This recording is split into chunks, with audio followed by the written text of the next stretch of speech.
तो दोस्तों, दिल्ली तो निपट गया। दिल्ली में राष्ट्रवाद, देशभक्ति वाला कमल खिल गया।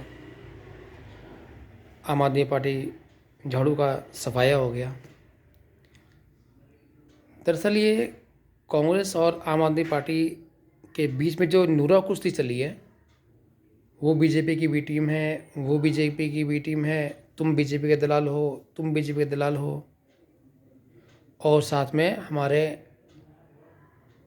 असदुद्दीन ओवैसी साहब की मेहरबानी।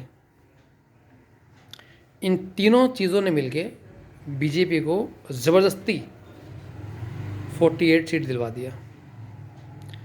कोई लहर नहीं थी, जिस तरह की लहर देखने को मिल रही थी इस तरह की लहर हर बार होती है दिल्ली में, कोई पहली बार नहीं है।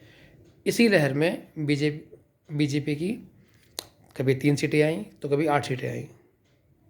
तो ऐसी कोई लहर नहीं थी। अगर लहर होती तो बीजेपी 48 प्लस में जाती, 50 प्लस में जाती, और आम आदमी पार्टी का 22-23 जो आया है वो भी नहीं आता, वो 10 तक सीमित के रह जाता। लेकिन ऐसा नहीं था। कांग्रेस पार्टी, आम आदमी पार्टी, AIMIM, इन सब ने मिलके बीजेपी को ज़बरदस्ती 48 सीट दिलवाया और सत्ता की चाबी दे दी। मगर इन सब के बीच एक दिलचस्प बात ये रही कि जो मोदी जी ने कल बयान दिया, उन्होंने ये कहा कि ये टीस थी। बहुत सोचने वाली बात है कि दिल्ली के बीजेपी कार्यकर्ताओं के अंदर में एक टीस थी कि यहाँ पर हमारी सरकार होती, और वो आज पूरी हो गई।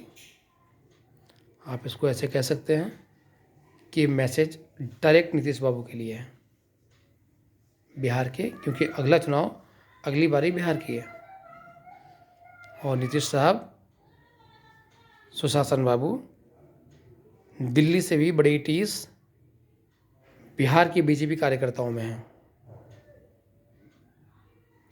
वहाँ भी उनको अपनी सरकार, अपने दम पर सरकार बनाने की टीस है, जो बार बार उनके मंत्रियों के ज़रिए, उनके नेताओं के ज़रिए ज़ुबान पर आती रहती है उनके। अलर्ट हो जाइए, सावधान हो जाइए।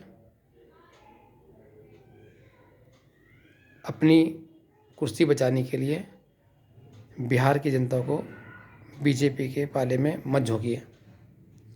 और अगली बार देखिएगा, आपको ये बड़ी मछली की तरह, जैसे बड़ी मछली छोटी मछली को निकल जाती है, या आपके JDU को निकल जाएगी। देख लीजिएगा, ये मैसेज बिहार के लिए है। टीस दिल्ली में पूरी हो गई, अगली बारी बिहार की है। धन्यवाद।